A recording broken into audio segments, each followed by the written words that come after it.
Muy buenos días, les habla Heriberto Vargas Granillo para llevarles un mensaje en el cual estamos descubriendo el gran proyecto de Dios, ese misterio divino que está oculto en la Santa Palabra. Pero Pablo, a quien le llaman el nuevo apóstol, fue el comisionado para revelar estos secretos ocultos en la Santa Palabra. Vamos a leer en la Biblia el capítulo 3 de Efesios, versículos del 6 en adelante. Esta es la buena nueva, de la que he llegado a ser servidor sin mérito alguno. Pues Dios me concedió esta gracia en el momento que su fuerza actuó en mí.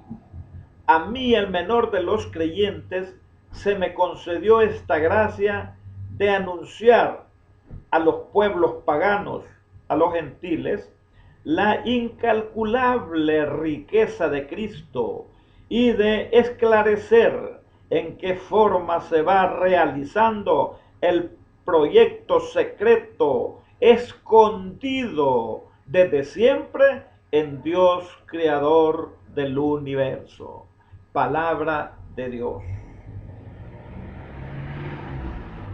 Allí nos está diciendo Pablo, este secreto escondido no se lo fue dado a los antepasados, a nosotros los gentiles. No fue revelado por Pablo.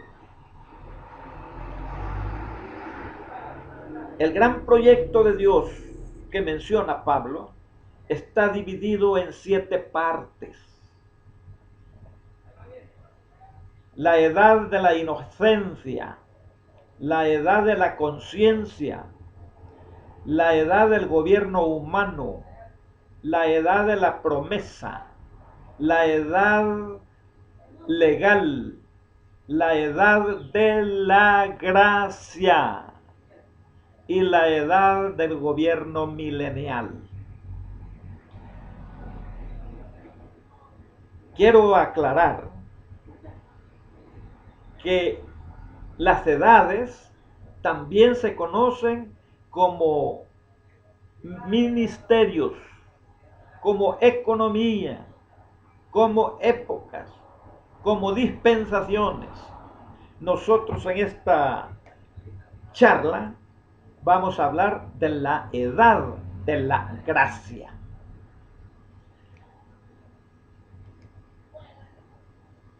La edad de la gracia, a quien también conocemos como la edad de la iglesia.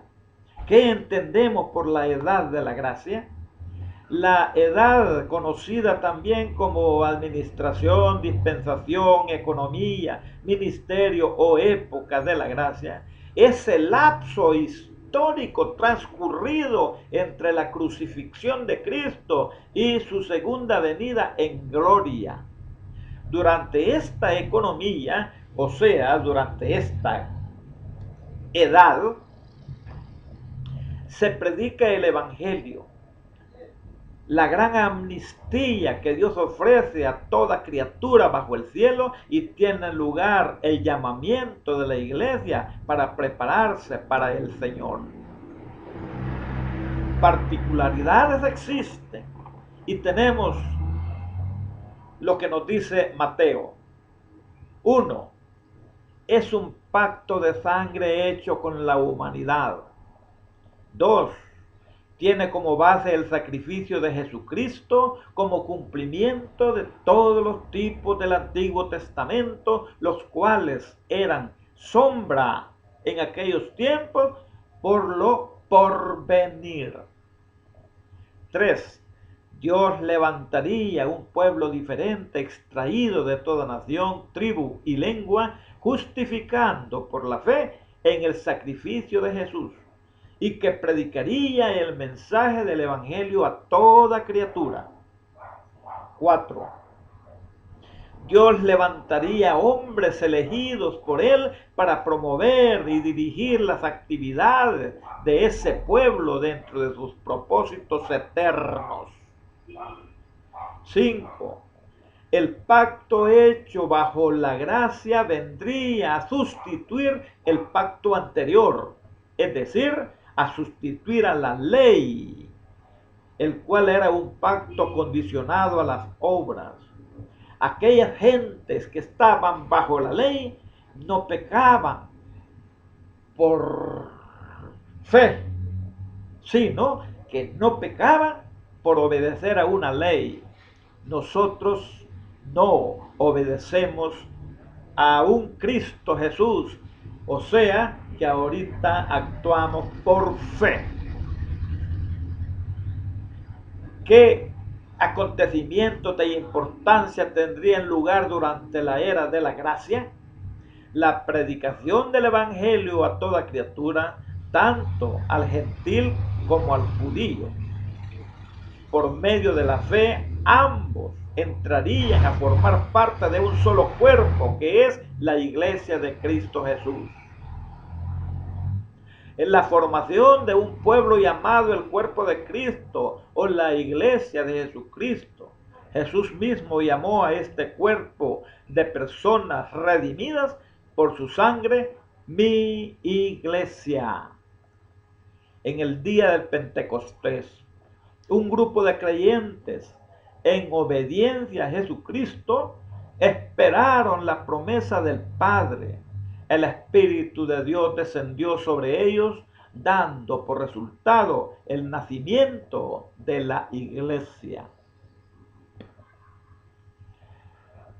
A finales de esta era de la gracia se producirá el rapto de la iglesia. Jesús vendrá a buscar a su iglesia.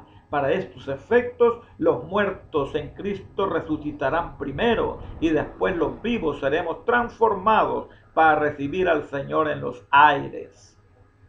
Inmediatamente después del rapto de la iglesia se producirá la gran tribulación, tiempo de 7 años de duración, en que Dios derramará todo su furor de su ira sobre el imperio del anticristo y sobre los impíos.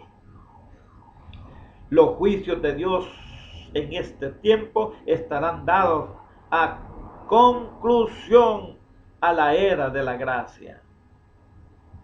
Al final de la tribulación, Jesucristo vendrá para hacer juicio contra todos y dejar convictos a los impíos de todas sus obras malas que han hecho y de todas las cosas duras de los pecadores impíos han hablado contra Jesús.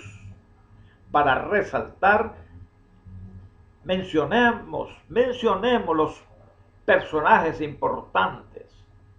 El más importante es nuestro Señor Jesucristo. Después le siguen los apóstoles, entre los cuales se destaca Pablo, también los padres de la iglesia y toda una serie de siervos de Dios que Él ha levantado a través de la historia de la iglesia. Existen hechos muy importantes y miremos. La institución de la Cena del Señor, rito instituido por Cristo en la víspera de su pasión como un recordatorio de su sacrificio expiatorio y celebrado por las comunidades primitivas cristianas. Este rito ha sido practicado a través de toda la historia, por todas las iglesias y se tomará finalmente cuando estemos en el cielo con Cristo en la boda del Cordero, inmediatamente después del rapto de la iglesia. Gracias.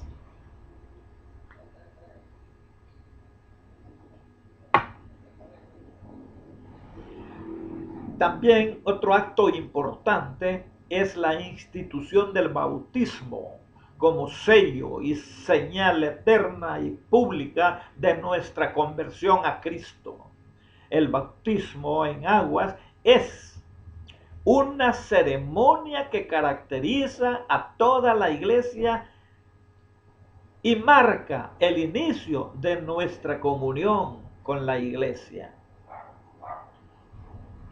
También está como acto importante el derramamiento del Espíritu Santo en Pentecostés y la expansión de la iglesia que ha ocurrido a pesar de las persecuciones de afuera y las herejías de adentro.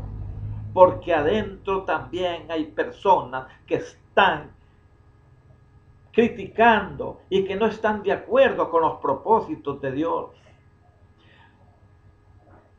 Todo en cumplimiento de las palabras de Jesús, quien dijo que las puertas del infierno no prevalecerán contra la iglesia. En la era o dispensación de la gracia terminará al igual que las otras 5 anteriores eras, con el juicio de Dios sobre la tierra. Una vez más se le dio la importancia al hombre para servir a Dios. Pero el hombre falló. Como siempre, un número comparativamente pequeño será salvo. A ese grupo de salvados es a los que Jesús le llamó la manada pequeña, pero el Padre le agradó darles el reino. Hermanos, llegamos aquí con la era de la gracia. Debemos de entender que Jesucristo nos tiene para que permanezcamos a esa pequeña manada y podamos estar con Él para siempre en el reino de los cielos. Tengan ustedes muy buenos días.